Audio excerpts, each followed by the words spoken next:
Can you hear me okay now? Great, okay. My name is John LeBlanc. I'm from Performance Designs, and I'm going to be talking about canopy progression, what it is. And how many people here have been jumping more than 10 years, by show of hands? Okay, how about more than 20 years? All right, more than 30 years? More than 40 years? Come on, a couple of you. No? They think they know it all. No, just kidding. We have these ideas about what canopy progression is, and they serve us fairly well, but there's little bits and pieces that didn't make sense to me. And this was an attempt for me to explain to people what didn't make sense. So the first part is going to be kind of to scramble your brains a little bit so that you have an understanding of why I think parts of it make no sense. And then I'm going to try to give you a slightly different way of looking at it, which I hope will make more sense and fill in some of the bits and pieces that maybe you find puzzling too. I started doing this seminar a good 6 years ago, so things have been changing quite a bit since then. We're a little more open-minded about such things, and it will continue to change. So let's get started. First off, again, some of you guys maybe have just started jumping, so I may be very basic here, but bear with me. The canopy progression is a path that we follow as we gain experience in the sport. And this is defined by experts, whatever that is. And we're, as students, told to accept this. And we have the wrath of the chief instructor if we go off this path. Of course, there's a little bit of a renegade in all of us, right? But the fact is if we do what the experts say, for the most part, it's worked for us. We have this idea that there's a right path to go on, and you have to stick with it. And if you stick with it, you'll probably be okay, unless make stupid mistakes. Venture off that path, and it's a perilous path. Okay? Now, this path has kind of evolved as the sport has changed, and we often don't look at that because we're all about today, we're all about what's happening next. So if you'll bear with me, I'd like to describe kind of how we got where we are by looking at what I was told the path looked like when I started. So I started in the mid-'70s. I started in 1977 in a third world country using equipment that was basically 1950s stuff, scary stuff, B4s and all that stuff. So I was told in my first jump class that my experience would dictate the type of parachute I would jump, and my weight would dictate the size. That sounds familiar, right? As a student, I would jump a round parachute. It was either a C9 or a T10, and there was something called a 7TU modification, a big hole cut in the back that was shaped like an upside down T and U. And this is what I was told. Once I became an intermediate jumper, I was ready for a high-performance round parachute. It was called a paracommander, or if I was a bigger person, it'd be a jumbo paracommander.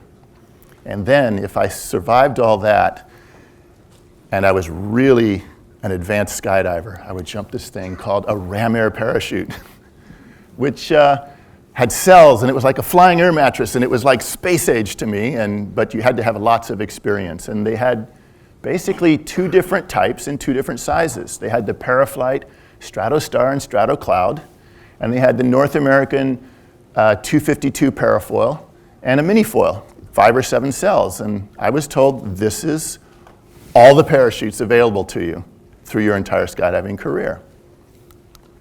So if I were to sum up that era, I would say that if you progressed along this path, you were tough and you were determined. Because man, those old round parachutes, they really taught you respect for the ground every time you landed one. Okay? I think some of you may remember that. All I can say is I'm glad I was 16 when that was happening. I don't think I could survive it now. So I eventually got through that. Now, when I got to the ram air parachute, I didn't jump those ones. I jumped some really old, nasty thing called a baby paraplane. Some of you guys might know what that is. Kind of renegade in me. But when I turned back and looked at this path that had taken me about 4 years to go down and looked at what it looked like, I didn't even recognize this path as being what they told me about. Because for one thing, there was only one type of parachute being used, at least as main parachutes. They were all ram air gliding parachutes. But at least the weight dictated your size, so that made sense. So as a student, you would jump a very large, docile Ramar, and it was so big it needed 9 cells. That was a new thing. And when you were an intermediate jumper, you wouldn't need those training wheels, those 2 extra cells. You jump a 7-cell, a Pegasus 220 or a Cruise Light. There were some others, X210, old stuff nobody remembers. You might be wondering, what did the expert jump? Anybody have any idea? It didn't matter, because what defined you as an expert parachutist was not the parachute, it was the free fall, okay? I didn't care what they jumped. They were purists. The jump was over when they stroked the ripcord or threw the pilot chute. It was done. It was kind of like they were in the the 100th floor of the penthouse, executive suite, and they did all their business, and they're like rough and gruff, and they make their deal, they shake their hands, and then they hit the elevator, hit ground floor, and then they wait until they get to the ground. And that's what the parachute was for the expert. It didn't matter. I had some expert friends that were jumping round parachutes because they were purists. They were also had no money. So if you look at this time period, compared to the earlier time period, I would say that it was simple and safe. The fact is when we went to the big ram air parachutes, we quit injuring students so often. Okay, it was really quite a nice time. But we're all renegades and hungry, and as things went on, they started making parachutes that were more fun. They were for experts only. They were very small, but they still had 9 cells. What a strange concept that was back then. They had parachutes that were so small, only 160, 170 square feet, and they were exciting. I was, in my early 20s, and man, I drunk the Kool-Aid on this stuff, man. No matter what it was, if it was small, I would try it. I was just thrilled with it all. Not everybody was, but people like me were. So the canopies had names like Bandit and Wildfire, and there was a company that, National, they were actually popular here. They had the Scorpion and the Stingray. The Stingray was 145 square feet, but it was only 7 cells. It didn't land very well. Weren't many of them out. We used to call them Stingfoots.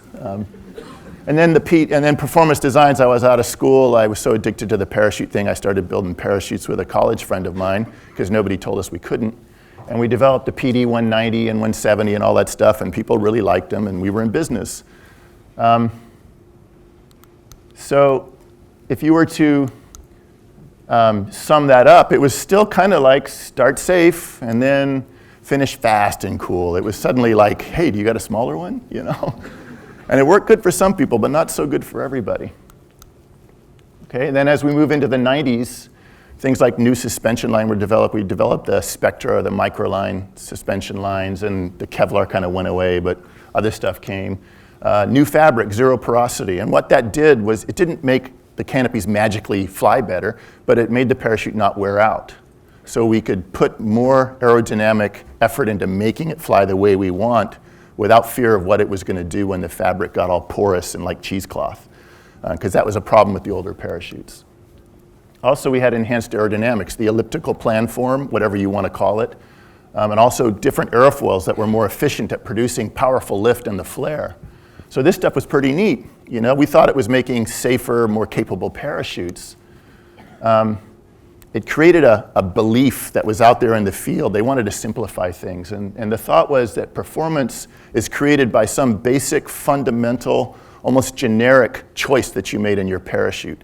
And what it looked like back then, to simplify things for the beginners, was you start with an F111 big 9-cell student type canopy. And then when you get more jumps, you go to a 0P canopy like a Sabre 1 or a Monarch or something like that. And that was fast and scary. Of course, it was a lot smaller. That's why it was faster, right? But that was like for more advanced jumpers. And then when you were really a cool, king of the hill and your little big fish in your little small pond, then you would go to a fully elliptical ZP canopy, which was like unpredictable openings, had to hook turn it, but man, you look cool, okay? So it really wasn't that generic, but that was what everything was shoehorned into. Okay, had a few problems. The first thing was that every time we designed a parachute, or other companies designed a parachute that had more flare power, it became so much easier to land that the challenge was no longer there, and people wanted to go smaller. because it'd be more fun. And they basically went small enough to hurt themselves. Also, some people were trying a parachute, and because they were novices, didn't have the right technique, they didn't land very well with them. And there was always some expert that said, you're not flying that parachute in the right size, it's too big for you. Really not the case in most cases, but it was what the experts said. People believed it, they went even smaller and had more problems. It was a big problem. We forgot, we had amnesia, we forgot that the square footage that we put over our head was what actually saved our life. It's what a parachute's supposed to do, right? We forgot that at that time. We had some difficult lessons to go through. Number of jumps was no longer a gauge of your experience because the parachutes were different now. You might have 2,000 or 3,000 jumps, but if half of them were on rounds and the rest of them were on accuracy parachutes, it didn't really matter on whether you were prepared to fly these smaller, faster parachutes. And people started getting hurt and people started getting killed. And it was a shock, that you could actually get killed after your parachute was open and functioning. It puzzled us. So people started rallying the cry of more education. So they would teach this textbook aerodynamics thing. We'd be learning about lift and drag equations and a bunch of, 1/2 rho v squared and all this stuff and times theta and all, and it made a lot of people sound very smart, but they still hurt themselves.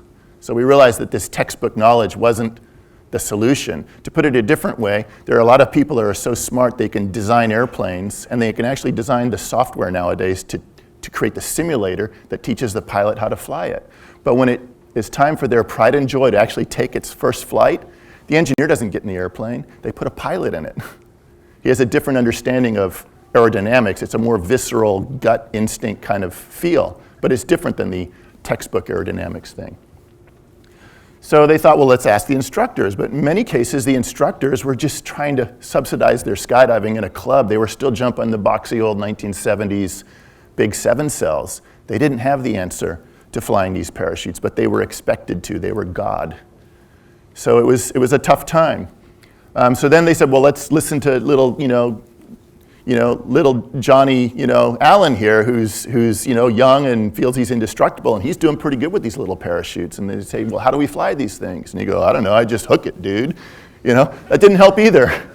So there were some problems in the early 90s. So if I were to sum that time period up, I'd say that it was basically start too small and then downsize if you're not hurt yet. We laugh now, but it was painful back then. And for you younger jumpers, newer jumpers, I want you to realize we were figuring it out and it was not real fun. It was not real fun, especially because novices were told to be conservative and go to a parachute size that was big and forgiving. But what they were saying was big and forgiving wasn't. It was small and demanding, but we didn't realize it, okay? So let's go up to today. I hope you don't mind that too much reminiscing and everything. It's still evolving, okay? Experts, whoever they are, still define what that path is. And sometimes it's people standing on a stage, but very often it's whoever is the king of the hill at your drop zone or the CI at your drop zone. But basically, for some reason, once a person gets off student status, there's this nervous wreck of a young jumper who just feels that they just have to get to the right canopy, whatever right is, and then get at the proper wing loading, whatever that is, and do so as quickly as possible because they want to stop renting equipment and do so without hurting themselves. And that's what, in my opinion, that's what this canopy progression thing looks like. And it doesn't look very nice to me. I can see why it's intimidating to new jumpers. So, once again, because the experts tell us all this stuff, our job has been to blindly, perhaps, accept this, okay, and not venture off that path, okay? But there's some complications here. This whole idea of this generic thing, now it's like a lot more complicated. We've got something that I call the degree of ellipticalness. We've got what some people call fully elliptical, and then others call, there's other semi-elliptical, and then there's lightly tapered, and there's all these different terms, and it seems like they all mean something very specific. It's a little confusing. We've got We've got more cells. There was actually an 11-cell canopy on the market for a little while. I think it was Aerodyne that put it out, and there was all kinds of reasons why that was a better one. There was airlocks, cross braces, all this stuff. It's like, too much. To make matters worse, there are literally hundreds of parachutes on the market now. We have 300 different sizes and models of parachutes in our product line right now. Sorry, it's just the way it is. But if you look at what it looks like now, it's basically gain skill, get a smaller canopy that's a hotter product, and when you've got it figured out, do it again, and do it again, and do it again. And this is what the experts were telling people, and it didn't make sense to me. And I didn't know why it didn't make sense, but it might make sense for some people, but not everybody. There was also this belief that if you changed from this model to what you were supposed to go to, that you had to go to a specific wing loading. So if you were jumping, let's say a regular 9-cell semi-elliptical whatever, and it was 190 square feet, and you liked it, and then suddenly you wanted to go to a more advanced, fully elliptical canopy. Somebody'd say, well, sure, but you've got to do it in a 150, because at your weight, this is the wing loading that it's got to fly at. And there were some that really believed that firmly, including some manufacturers. I don't believe that, by the way. So to make a little fun of this and to exaggerate it a bit, this is the example I would give. And it held very true 6-8 years ago. It still holds true in some areas now, in terms of people actually say these things. But student starts with a 280. Why? Because it's the only one in the student equipment that they have. So big person, little person, 280. And with the little people, it doesn't make a whole lot of sense because they're blowing around kind of like a dandelion seed in the wind. They pull this toggle and it goes that way because they're just blowing around. But the instructor swears this is the right canopy, good docile student canopy, it's great and everything's fine. And then after a while, you're not quite so frightened with it. And then one day they say, we've got to get you off that nasty old student canopy. We need to get you on this semi-elliptical. And at your weight, you need a 190. Or a 180, let's say, I say up here. So the only thing you know in your entire skydiving experience is this big dandelion seed blowing around the wing canopy, and then you get put on this 180. Now, most people are taught something like a control check. Canopy's open, check, toggles all the way down, toggles all the way up, toggles all the way down, up, toggle down. Okay, and on those big parachutes, it's kind of like, yeah. Pull the toggle all the way down, Okay, so then you can imagine what this tiny little person who's finally not afraid as much of their canopy, they get on this 180 and they go toggles down and toggles up. Oh my God, toggle down. It's like I'm never going to do that again, But that's what they were taught. They weren't told that anything might be different. They were only told it's a nice conservative wing loading, just right for you, So kind of scared them, but eventually they figured it out and they were happy. And then somebody walked up and said, what are you jumping that for? Get with the program, man. You need fully elliptical. Hoo-hoo. And here you go. I've got one for you. Oh, you need a 136 because that's the right wing loading. And the whole process would repeat. And what was scary is they actually believed that they were ready. Very often they weren't, right? And then eventually that wasn't the right thing and you had to get on a cross brace canopy, which of course had to be a 106 for the right wing loading. I'm making fun here. And then if you really had some cojones, you'd put the 82 on with the super cross brace canopy. And that was really the way some people saw the whole thing. Again, I'm making fun of it, but it happened, and some of you might have been victims of this.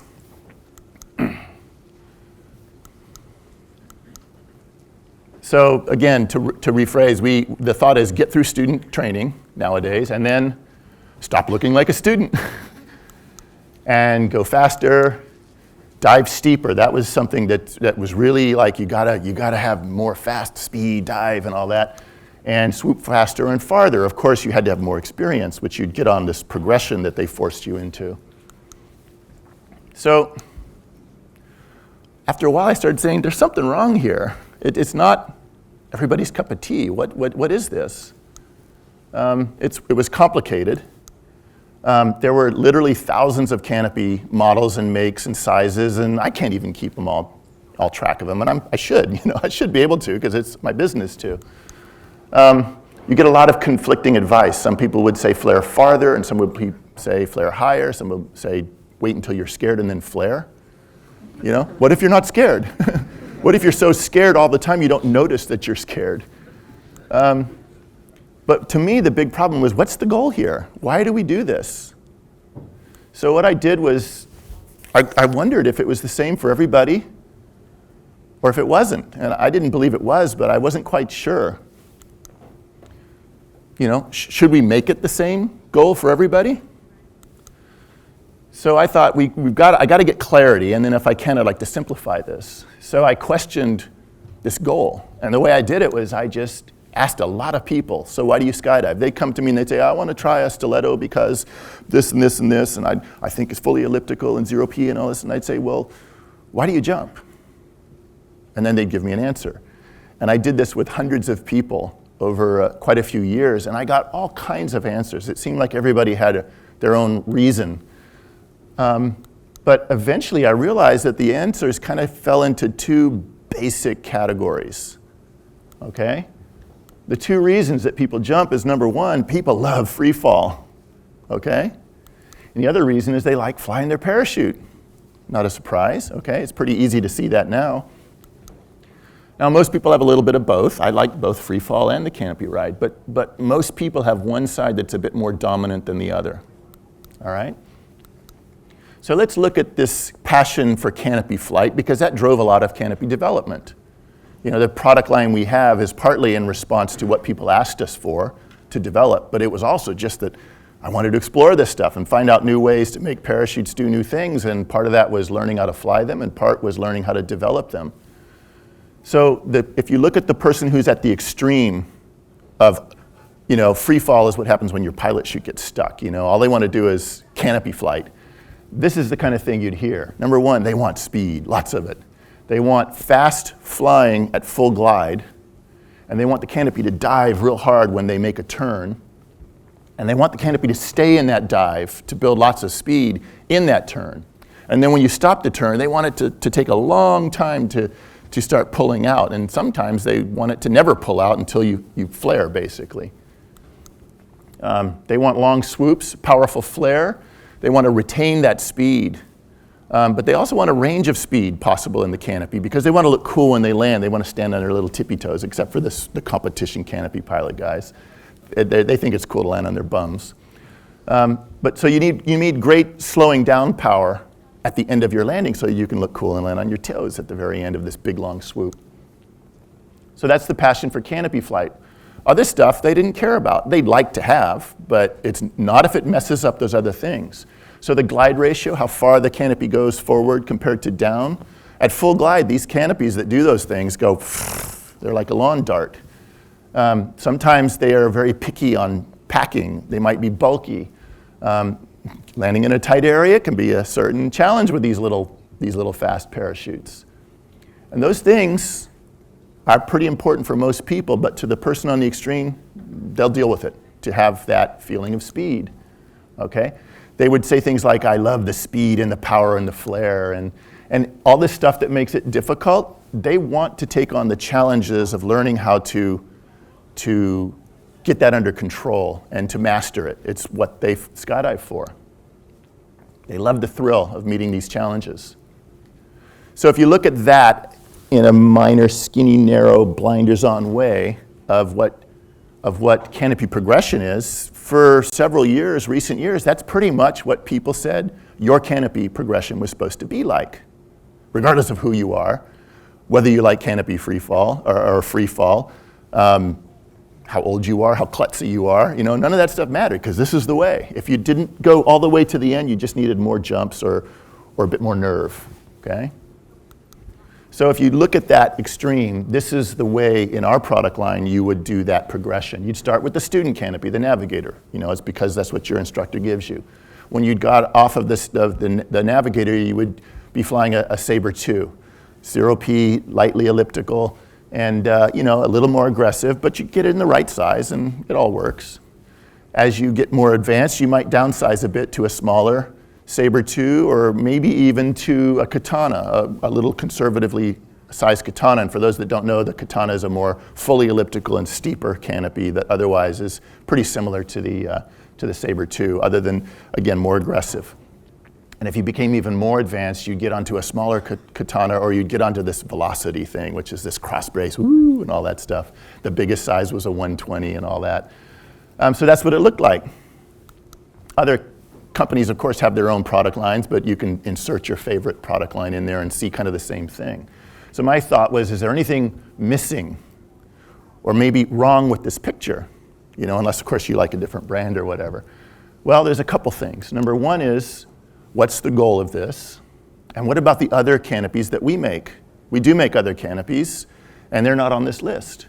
And people were constantly asking me, where do those canopies fit in this? And I really couldn't make them fit. In particular, where does the stiletto fit? Because that was like the king of swoopy, cool canopies in the early 90s. Where did it fit? You know, and people would say, is it more than a stiletto or more than a Saber 2? And in some ways it was, and in some ways it wasn't, and it basically didn't fit. But people still loved them, they still jumped them. So that's what was wrong with the picture. So let's look at the other side, the other extreme, people who think like that 70s expert where the jump is over when the parachute's open, that extreme. What do they want out of their parachute? I asked a bunch of people and I said, I want no nonsense packing. I just want to fluff it and stuff it in there and not worry about it. And I want it to open without any nonsense. Okay, what else? Well, they want a good glide, at full glide, for bad spots. They didn't want to have to use some special technique. It might be helpful, but they didn't want to have to hang on the rears or get deep in the toggles to go back to the drop zone. They just wanted that parachute to take them back to the barn like an old trail horse. They know the way, just because they're thinking about their free fall. The jump's over. They're just like motoring back. They want it to be easy to fly. What some people don't realize is they also want it to be fun to fly. They want it to be kind of sporty, but they don't want it to be scary. And there's specific things that scare the person that is in this extreme. So what that means is they usually want a little bit flatter turn, not so much of a dive. They want a responsive feel because they like that sporty thing. But when you do turn it enough to make it dive, they don't want as much dive. And when they stop, when they make that dive, they don't want it to build up much speed. And when they stop turning, they want it to pull out. Okay? They don't mind a speedy canopy, especially if they're advanced, but they want time under the canopy to deal with stuff, to get back to the bad spot, to take their booties off, to think about their skydive and still have time to see where all the traffic is and get in the pattern and land. So they don't mind the speed, but they want some time to deal with all that stuff. So, and you know, as I kept probing these people, they would start getting irritated. Like, why do you keep asking me about parachutes? Ask me about free fall, you know? So they want soft and easy landings, which to me means they want enough power in the flare to get that landing, but they don't want so much excess power that they don't know what to do with it. They kind of want to pull the little strings down and put their feet on the ground. And some of these more powerful, aggressive canopies, you just pull the strings down, the parachute might go, whew, and now they're going, where did the ground go? And the landings aren't that pretty, okay?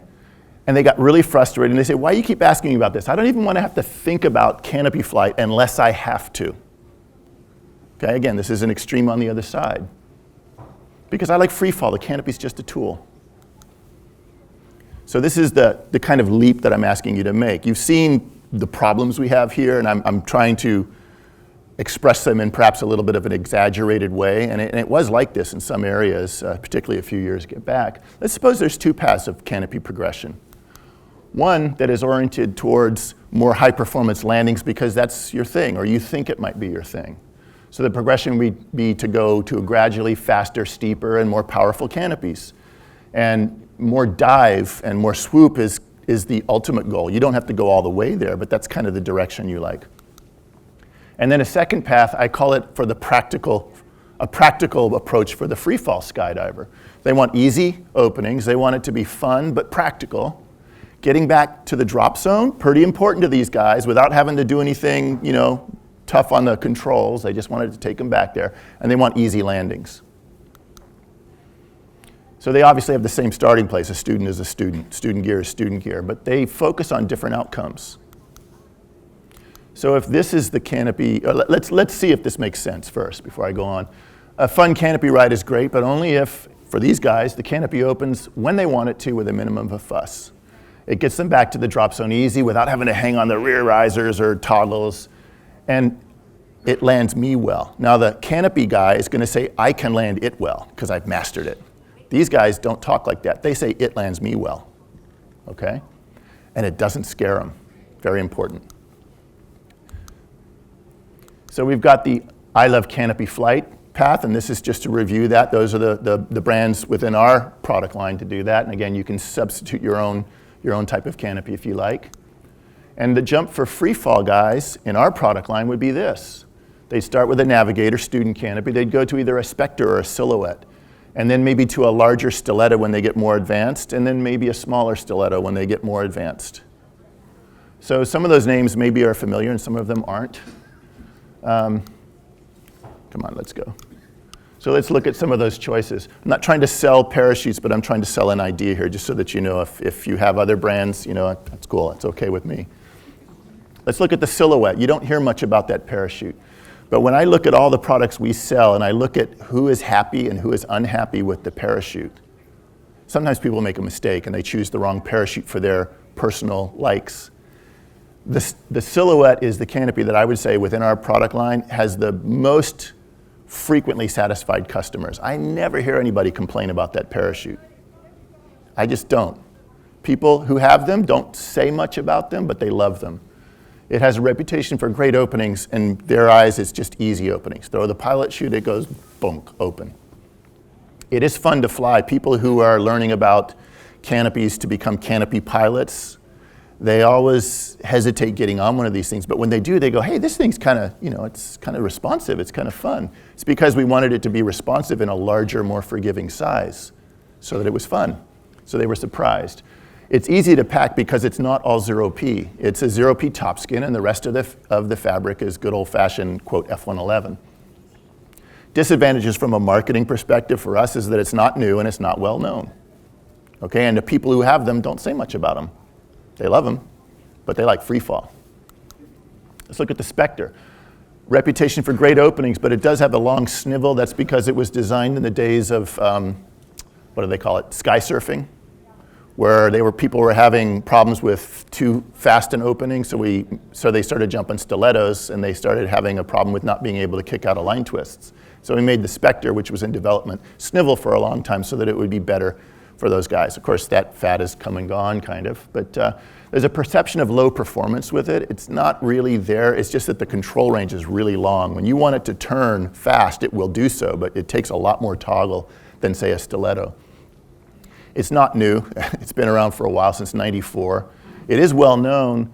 It's just not exciting at the typical wing loading that a conservative jumper would size it at, for valid reason. And then we have the Stiletto. It has the flattest glide at full glide of any product that we had made up until recently. It's not new, and it's frequently misunderstood because of that early 90s chaos. You know, people didn't fly parachutes very well back then, even the experts, and they made a lot of mistakes. But nowadays, the average novice does a much better job flying a parachute now because of the type of parachutes they're flying and the degree of help they're getting. So by today's standards, this is really not a hard parachute to fly.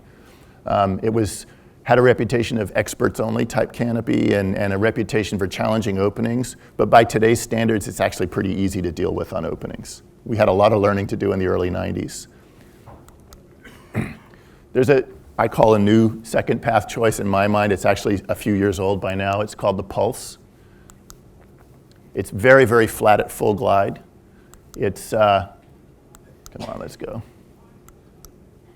Very, very easy openings. It was designed first and foremost to be a parachute where it was kind of like an off button to free fall. You went like this, and then next thing you know, you're under a fully open canopy and it's flying. Very, very responsive. Again, we were trying, you know, a lot of these people want a more conservative wing loading so that they're not going so fast, but that doesn't mean they want a doggy parachute. So it's very responsive. It's designed to be. It's pretty fun to fly for some people. If you like the lawn dart at the ground, this isn't it. A very, very quick recovery after a turn. If you point it at the ground, it does this very quickly. And very easy landings. It's basically pull the strings down and put your feet on the ground. So that's a new one we have. It also packs about 1 to 2 sizes smaller than the equivalent all-0P 9-cell, so that you can kind of stuff it into a rig in a size or 2 larger, so that if you want to maybe downsize later to a higher performance all-0P parachute with a more powerful flare, you don't have to buy a new rig. So performance comparisons.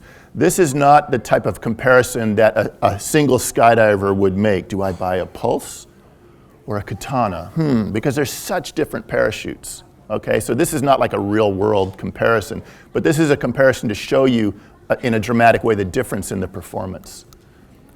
What I did was I took one of our test jumpers who was not current on either of these parachutes, and I said, go grab a Katana 150 and a Pulse 150 so that he's at the same wing loading.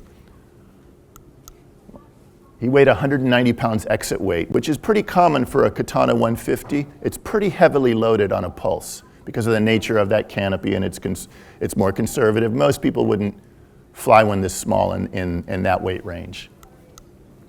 So it's about 1.25 pounds per square foot on both of these canopies.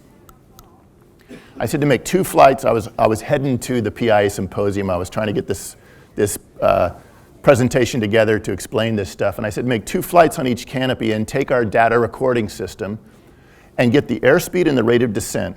We'll get the airspeed, we'll get the rate of descent, we'll figure a glide ratio.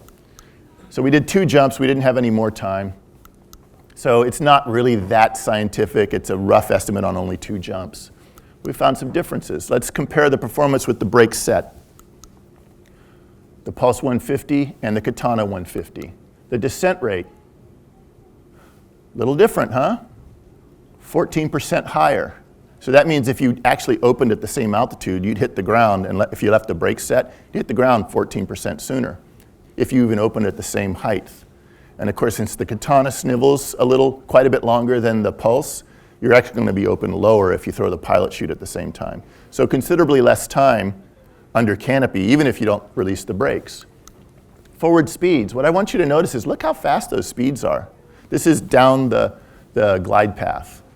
34.5 miles an hour on a Pulse 150 with the brakes set. Isn't that amazing? That's why we track away from one another so far these days and break off higher. The Katana was considerably faster, 37.8, again with the brakes set, about 9% faster forward, but 14% higher downwards. Not a huge difference, but noticeable. Let's release the brakes now. Oh, the glide ratios are pretty close. 2.84 and 2.69. Over the years, we've heard glide ratios up into the 4.5 to 1, quoted by manufacturers back in the 70s and sometimes in the 80s. It was marketing guys distorting. What can I say? I've never seen it on any sport canopies. Let's release the brakes now. Whoa, what a difference. The rate of descent only picked up about 200 feet per minute on the Pulse, but on the Katana, that thing's coming out of the sky. 43% higher descent rate, and we haven't even begun to turn yet, where it picks up a lot more.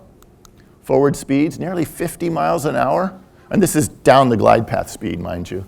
Nearly 50 miles an hour on a 150 at this wing loading. Most people don't realize they're going that fast.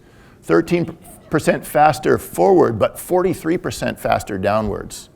Like I said, a dramatic difference. 43% less time under canopy from the time you release your brakes. Things happen pretty quick at that speed.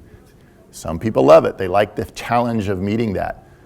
Other people go, ooh, too much for me. Good thing that they know that, but it would be nice if they didn't have to try it because they understood the characteristics of the canopy.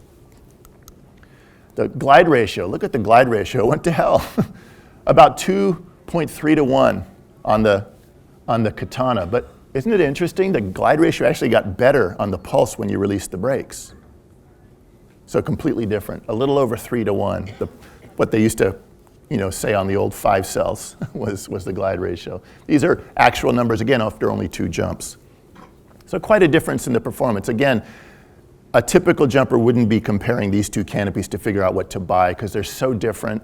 And if they were, they would be maybe looking at a Pulse 190 because they have a need for that kind of performance and that kind of speed, and maybe a 150 Katana. So it's not a normal comparison that a single person would make, but it's a comparison I'm making for you to see the differences in these 2 styles of flying. I've got a couple landings. I don't know how we're going to get this thing. Do you know how to get this thing started up there? I don't know if it's going to, thank you. So this are the landings on those 2 jumps. Again, the jumper was not very current on it. This is the Katana. You notice him kind of pop up after his flare, and then he dropped back down. There's a little bit of wind that day, but you see the distance he made across the ground? And here's the pulse. It's designed to not have that extra flare power, just enough to stop the descent rate and put your feet on the ground. Now watch the second jump. He kind of overshoots his landing flare on this. When he flares, it starts going up and he has to let the toggles up. He comes down, whoops, I'm going up, lets him up, and back down. But you see the distance he's got on this day with some wind. And then again on the pulse, just enough flare power to stop the rate of descent and slow the forward speed and put his feet on the ground. Again, this is a wing loading. It's a little higher than you would typically fly a pulse, but that shows the difference in the landings. Enough flare power to comfortably slow the forward speed and downward speed with a simple pull the strings down flare, but not so much flare power that you don't know what to do with it all, where the parachute's going up. Thanks. So let's look at how we see progression, finally, okay? Every pilot is unique. They have an overall flying style they like. They're aggressive, they're conservative. Some people are conservative in an aggressive kind of way. And some people are so conservative with what they do, it's almost scary to watch them. You know, they're doing a big, huge pattern, going over like a set of power lines and a couple of buildings, and you're just praying that the wind doesn't pick up on their no-wind landing. But they're fine with it. So different flying styles. They have a different comfort level matched to a speed and also to a speed range. Some people are really comfortable going quite fast, and some people don't want to go fast. There's also their past experience, which has some relevancy, but their recent experience is more relevant, and also their capabilities. Some people just have a knack for this stuff, and some people are a little klutzy with it, okay? So this all goes into what makes the Canopy pilot unique. Also, each Canopy model is unique. It's not a linear line, one Canopy after the other in a company's product lines. The glide performance is different. Not one necessarily better than the other. It depends on what you want. The turn performance is different. Some parachutes turn like this, and some parachutes dive in their turns. And you can adjust that, of course, with technique, but in general, that's a true statement. And the landing performance is different, okay? Come on. Hello, come on, let's not fail me here. So your Canopy choice is a blend of your flying style, and I'll call it, for lack of better terms right now, you like a steeper flying style or a flatter flying style. And your preferred speed overall, just how fast you like to cruise through the air, but also speed range. How much do you want this parachute to slow down? Are you willing to sacrifice some high speed to get a better low speed? And then basically how you like the thing to open, how you like it to handle, what kind of landings you like. It's a blend of these things. So the idea of this two paths concept is that it takes into account the fact that skydivers are different and parachutes are different. And I hope that it kind of clarifies them. So if you look at our parachutes kind of graphically, and this is where this thing starts to fall apart a little bit, because when I started showing this seminar, people took this way too rigidly and literally. You start at the navigator, and if you're not sure where you want to go, try a silhouette and a Sabre 2, and one you might like better than the other. If you like the silhouette better, maybe you're one of those flat path kind of guys, okay? And then later you might go to a pulse, and then maybe a stiletto, okay? If you prefer the Sabre 2, maybe you might like the Katana as you get more experience, or maybe just a smaller Sabre 2, depends on how much dive you want. And then if you get even more experience, you might want to go to a Velocity, which is a really steep, fast, and powerful canopy, incredible speed range, like many of the cross-brace canopies. So that's what it looks like graphically. The road isn't quite so rigid, you know? If you're on one side, you can hop to the other side down here very easily. But what if you've been jumping a stiletto for 4,000 jumps and you want to move up in performance? Do you think it's really easy to jump over to a Velocity? That's a scary jump. There's a lot of jungle between there, a lot of hazards there. You might say, well, where's the Spectre? And also the Storm, which is another 7-cell we build. I would put them there.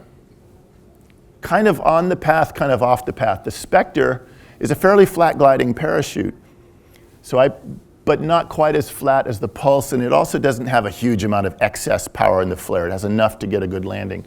So I put it a little bit off the beaten path. It's a little bit steeper than these other ones in a turn, The Storm is a 7-cell that's more aggressive at the ground, but it doesn't quite have the dynamicness. It has more, but not as much as like more than a Spectre, but kind of like a Sabre 2.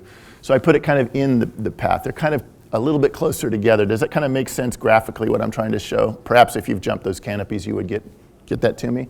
So we also have this new parachute. I haven't mentioned it yet, but it's called the Valkyrie. It's a cross-brace canopy beyond the Velocity, so not surprising it goes up there. But this is where it starts falling apart a little bit, because it does dive more than a Velocity when you get this thing going downhill. But actually, when you start recovering from your dive, it can actually pull out pretty quickly, especially if you get into the controls. So in a way, it has some of the characteristics of the other side, a little bit. When you want to get back from a bad spot, the Valkyrie does better than the Velocity. It dives more, but it has a better bad spot capability. So it's starting to blur the edges here. So in an attempt to show that on my little rigid diagram here, which should not be taken literally, I would take the Valkyrie and I'd kind of do this with it. I'd kind of move it this way, but also make it bigger, just because it's just a more capable canopy in that way.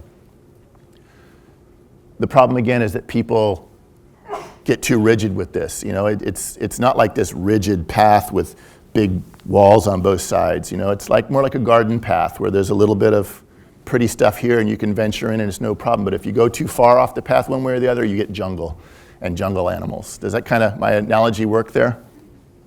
I hope so. If not, throw it away.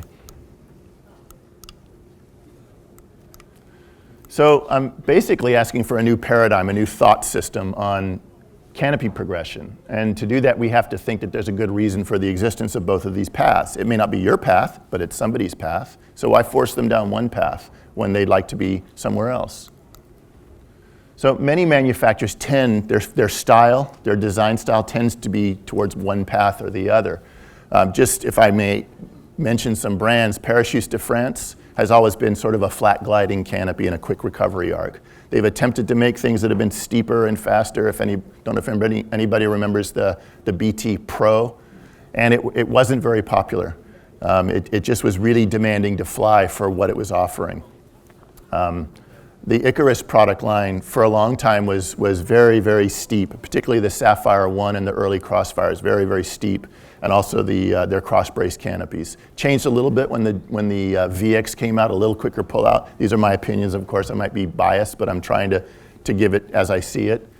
Our company kind of has gone in both directions, and the reason is because we responded to what people asked for at the time they were asking for, at least as best as we could. You know, we might take a bit of time to develop the canopy, but eventually we put the Stiletto out. It was a flat gliding canopy because people were saying, I like my Sabre, but I want it to glide farther, and I want it to be quicker on the toggles, quicker turns. And so we responded to that. Okay? My point is that no path is more modern or high performance than the other. And that's the leap that I think we're getting to in the last few years, but 6-8 years ago, it was tough to convince people of that. What's common to both paths? A flow from a beginner canopy through intermediate to expert. And you don't have to go all the way to expert if canopy flying isn't your big thing. You can stop anywhere along the line if you want. There is also some latitude on canopy size to suit your experience and your preference. And for me, since I get to jump all these different parachutes, I have a different size that accentuates the characteristics I like about that certain parachute without the drawbacks that I don't like of that certain parachute. For example, on the Pulse, I like a 190. It's a lot of fun. It's a different kind of fun. I stay up forever, but I like it. On the Sabre 2, I really prefer a 150. I feel I get something different, but I like that 150. I don't like anything smaller as much or as bigger as much. It's not that it was designed to do that. And I'm the designer, so I can tell you that. It's not like there's a certain wing loading that it's designed to perform at. It's just what I prefer. On the Velocity and the Valkyrie, I like a 103. Most people go a size smaller on the Valkyrie. Not my cup of tea. I don't want a 96. Okay? So there's experience and preference. Come on, work. Okay? What's interesting is that both paths are followed by conservative and aggressive jumpers alike. Has anybody heard of a jumper named Craig Girard, by show of hands? Nobody? He's only been like world champion Golden Knight and was on the Arizona airspeed team forever. He's now in Dubai, an amazing skydiver. He's got about 22,000 jumps. He loves the velocity, you know? But for his everyday skydiving canopy, he jumps a stiletto, 107. He loves that thing, and he makes it do insane things. He flies it really aggressive, but it's thought by today's standards as a fairly conservative parachute. Okay, a lot of four-way guys still jump stilettos because it gives them the hang time that they want and enough flare power that they get a decent landing without too much to handle. And in the same way, some conservative people who didn't feel the Spectre had quite enough flare power for them tried the Storm against a lot of people's advice, and they love it because they have a little more cautious flare, and there's enough flare power there for them to be cautious with their flare and still have enough to get a good landing. So it's not quite as straight and perfect and rigid as I say. Now, your personal preferences may lead a jumper along one path or the other. And my thought is that this idea, if you get too caught into the literalism of it, then it starts to fall apart.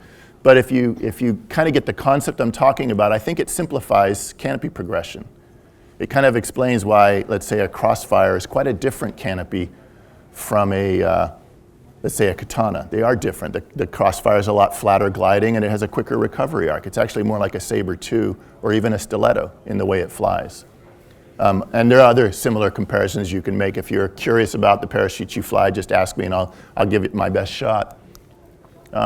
Main thing to me is it acknowledges this idea of a glide or a dive after you release the brakes is an issue that it addresses. It's a choice of a direction you want to go. Come on. I'm trying to make both paths be elevated to a similar status. You're not a lesser jumper because you like the flatter path. And there was a lot of people that were trying to make you seem like you were just not, you didn't have what it takes if you were jumping these other parachutes. It makes comparisons to other canopy models more clear, and which ones don't really bear comparison, except for to show the contrast like I did earlier. You can intelligently switch paths anytime you want. Down at the bottom, those like Sabre 2 silhouette, pretty quick change, not much difference, but Stiletto and velocity, huge difference, man. You might want to go down and across and then up Sabre 2, Katana, and then velocity if you're planning on that. So one path to sum up is progressing towards larger recovery arcs, more powerful swoop landings. And this is kind of the direction it would go. Okay, ending up with the Valkyrie if you so choose. And the other one I'm saying is progressing towards more responsive fun and a practical flatter glide and a quicker recovery arc. Okay? And these are in our product lines, the products you would use there.